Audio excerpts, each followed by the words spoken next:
Adelante. Muy buenas tardes, honorables diputados, señor presidente. ¿Ahí se escucha?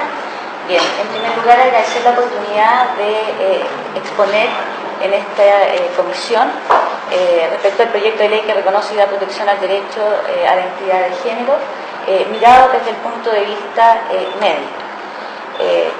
Para quienes no me conocen, porque no tienen por qué conocerme, yo soy médico cirujano, pediatra y endocrinólogo infantil. Trabajé 25 años como jefe de la unidad de endocrinología del Hospital Ezequiel González Cortés, Servicio de Salud Metropolitano Sur. Fui jefa de la unidad de endocrinología pediátrica de Clínica Alemana por 10 años y actualmente soy jefa de la unidad de endocrinología pediátrica en Clínica Universidad de Los Andes. He cumplido varios roles como académico y pertenezco a varias sociedades científicas relacionadas con la endocrinología, la Endocrine Society, la Sociedad Latinoamericana de Endocrinología Pediátrica, la Sociedad Chilena de Pediatría y la Sociedad Chilena de Endocrinología, donde he sido directora. En primer lugar, quisiera hacer ver que existe una diferencia sustancial respecto de la definición de identidad de género que utiliza el proyecto de ley con la que se utiliza en el ámbito médico. El proyecto de ley separa la identidad de género del contexto global del desarrollo psicosexual y lo refiere como un sentimiento aislado. Desde el punto de vista médico, se considera la identidad de género dentro del proceso global del desarrollo psicosexual, en el que participan aspectos que son inseparables, aspectos biológicos que tienen que ver con temas cromosómicos, genéticos, hormonal, anatómico y que afectan la vida tanto prenatal como postnatal. Además de esto, tenemos, ¿no es cierto?, todos los factores psicológicos, sociales y culturales que no pueden separarse en lo que es este proceso madurativo. De tal manera que desde el punto de vista médico, este es un proceso madurativo que se desarrolla desde la niñez y se consolida al término de la adolescencia. Este es un gráfico habitual que se utiliza cuando uno quiere explicar lo que es la secuencia del desarrollo psicosexual, en la cual ustedes pueden ver que el sexo cromosómico, el sexo gonadal, es decir, la presencia de testículos u ovarios, y el sexo fenotípico, es decir, las características de los genitales externos al momento de nacer, que definen al nacimiento el sexo biológico que se asigna. Por otra parte, en la vida postnatal, las personas van adquiriendo un rol social, viene una identificación con un sexo, lo que se llama también identidad de género, y posteriormente, durante la pubertad, aparecen los caracteres sexuales secundarios y la atracción sexual que en conjunto con todos los otros elementos va a consolidarse en una identidad sexual de la persona. La disforia de género, que está clasificada dentro del DSM-5 como una patología, dice que corresponde al disconfort que una persona manifiesta respecto de su sexo biológico y tiene que estar, por tanto, asociado a un deterioro en el ámbito social, ocupacional u otras áreas importantes del funcionamiento. Es decir, la disforia de género siempre implica que parte de la vida habitual de la persona se ve afectada. ¿Qué evidencia científica hay respecto de lo que es la disforia de género? En primer lugar, la disforia de género incluye una amplia gama de diagnósticos, dentro de las cuales están patologías endocrinológicas, como los trastornos del desarrollo sexual.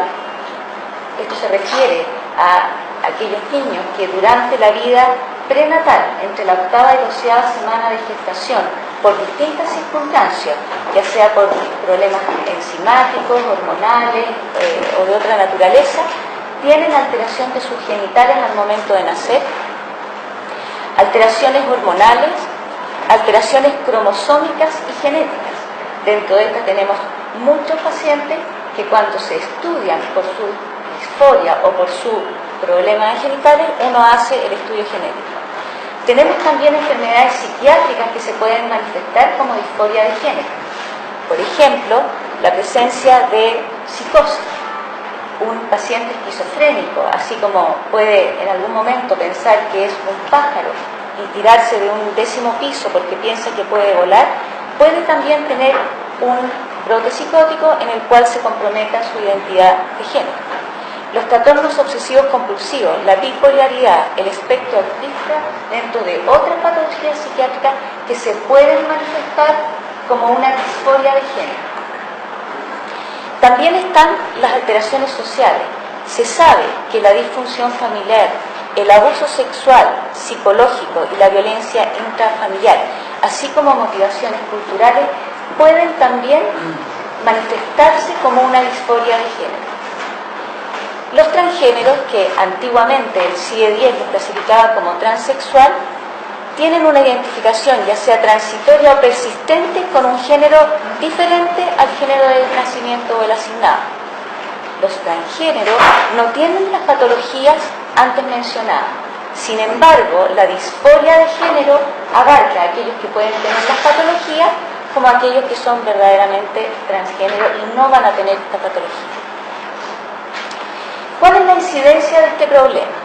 La incidencia, de acuerdo a la literatura internacional, es que la disforia de género afecta a entre 1 en 45.000 y a 1 en 200.000 personas.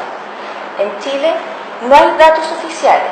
Sin embargo, el Servicio de Salud Metropolitano Sur, cuya población asignada de niños menores de 15 años de 360.000 menores, en los últimos 25 años tuvimos una incidencia de menos de 1 por 300.000, es decir, 0,00033%.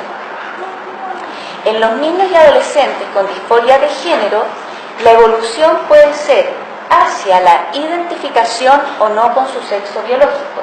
De hecho, todas las publicaciones refieren que entre 85 y 95% de los niños y adolescentes que presentaron disforia de género remiten al llegar a la pubertad.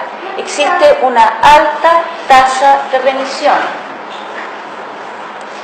Acá hay un ejercicio, está un poco cortado, pero si uno calcula que hay 2,5 millones de niños chilenos y la disforia de género se presenta en 0,00033, serían 8,25 niños que se manifestarían por la disforia de género. De estos, sabiendo que van a revertir entre 85 y 95, pongamos 93%, tenemos que 7,4 niños van a revertir y solo 0,5 niños, es decir, por lo tanto 1 en 5 millones, presenta realmente, ¿no es cierto?, la disforia que va a ser persistente durante la vida. Y acá tenemos, entonces, que el 93% van a tener algunas causas que van a justificar esto, y tenemos los transgéneros verdaderos que tienen una frecuencia mucho menor. En algún momento se dijo que en Chile había, yo no logré encontrar la cita y por eso no lo puse acá, 840 personas transgénero. Si ustedes calculan que somos 17 millones de personas y hacen la división, van a poder llegar a cifras que son incluso un poco menor que esta. O sea, esta es menos. ¿Qué evidencia científica tenemos publicada respecto del manejo de estos pacientes? Los tratamientos hormonales de supresión de pubertad se han utilizado en adolescentes, pero no hay evidencia cierta de los beneficios en que esto reporta en cuanto a calidad de vida, desaparición de la disforia de género. Los tratamientos hormonales cruzados son de por vida y conllevan algunos riesgos propios de la terapia, ya sea la terapia con testosterona o bien la terapia con estrógeno. Se sabe que en estos pacientes hay una mayor presencia de cáncer de mama, mayor cantidad de enfermedades cardiovasculares.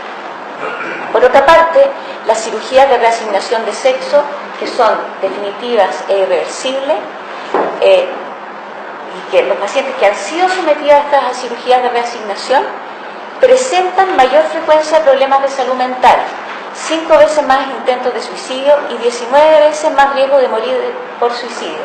Y esto no asociado al distrés por ejemplo, o el bullying o el maltrato, sino que a pesar de que estos pacientes reciben la terapia hormonal correspondiente, hacen la reasignación de género, la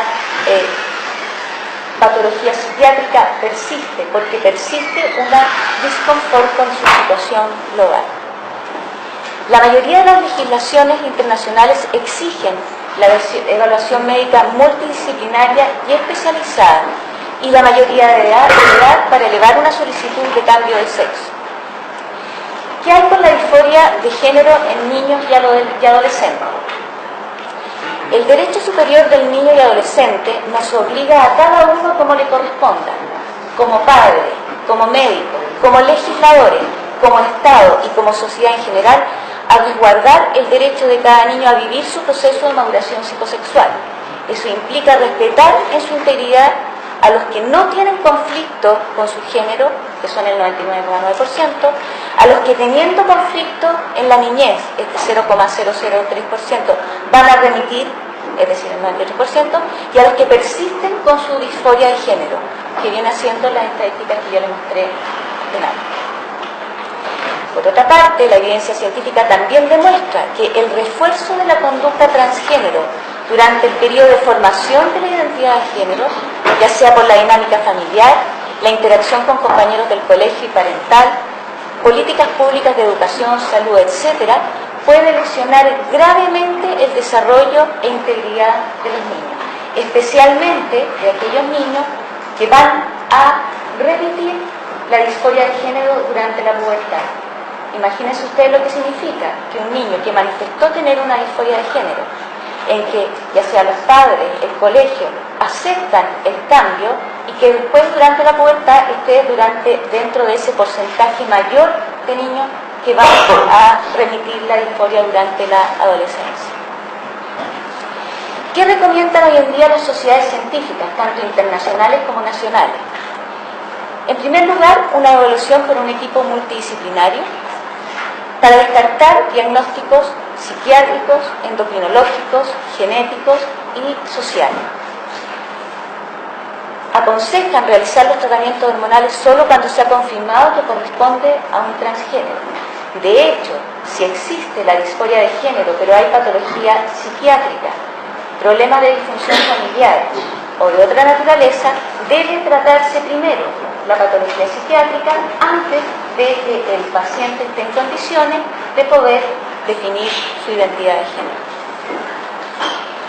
En general, las sociedades científicas, ¿no es cierto?, aconsejan realizar las cirugías definitivas solo en mayores de edad, es decir, cuando ya son competentes para tomar la decisión, firman un consentimiento informado respecto de los tratamientos hormonales que deben recibir de por vida, del mayor riesgo de algunas patologías, que estas son cirugías irreversibles y respecto de su fertilidad futura.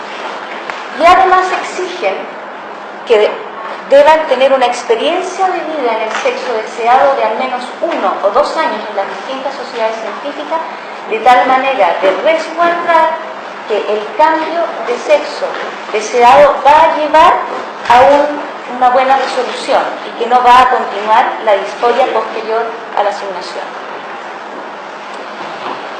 Y esto es porque, tal como habíamos dicho, la población transgénero presenta más trastornos de salud mental, alta incidencia de intento de suicidio, 2 veces más depresión, 1,5 más veces trastornos de ansiedad.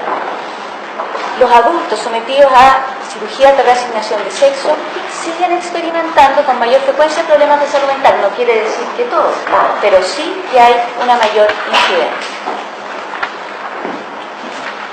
El proyecto de ley que estamos analizando y con las últimas indicaciones incorporadas por el Ejecutivo no permite asegurar a quienes teniendo una disforia de género tienen enfermedades que deben ser diagnosticadas y tratadas oportunamente, sean adultos o niños.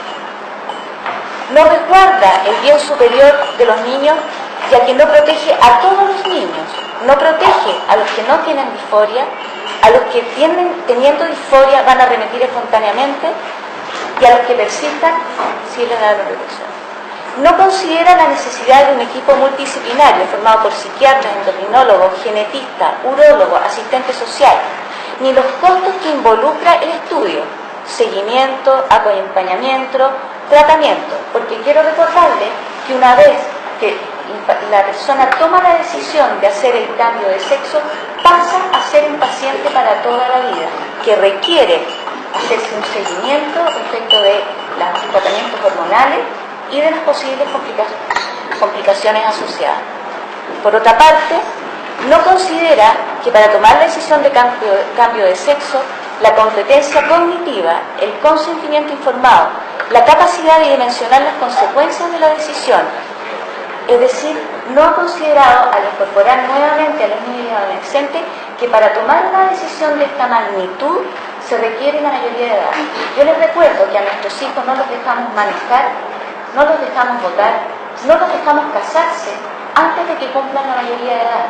Y esto es porque esperamos a que sean competentes y puedan tomar sus propias decisiones.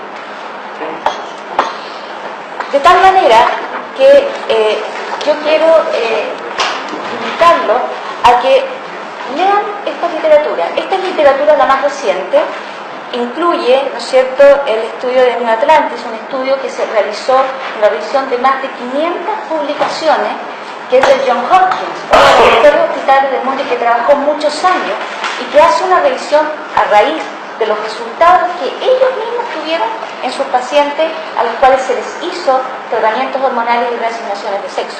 Yo les invito yo los puedo hacer llegar, ¿no? Y lo pueden sacar también de la literatura.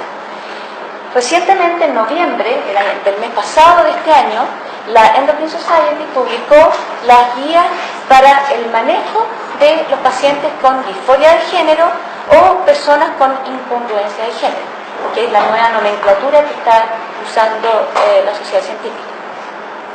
Aquí hay otra que también es muy interesante, que trata del transgénero en el niño. Y finalmente, la publicación de la Sociedad Chilena de Endocrinología, que también aconseja, al igual que la mayoría de todas las sociedades científicas, que los niños y adolescentes sean acompañados, sean tratados cuando corresponda, pero que la solicitud y el cambio de sexo se haga cuando sean mayores de edad, cuando tengan las competencias para poder tomar esa decisión y habiendo tenido la experiencia de al menos un año en vida en el sexo deseado. Muchas gracias, señorita.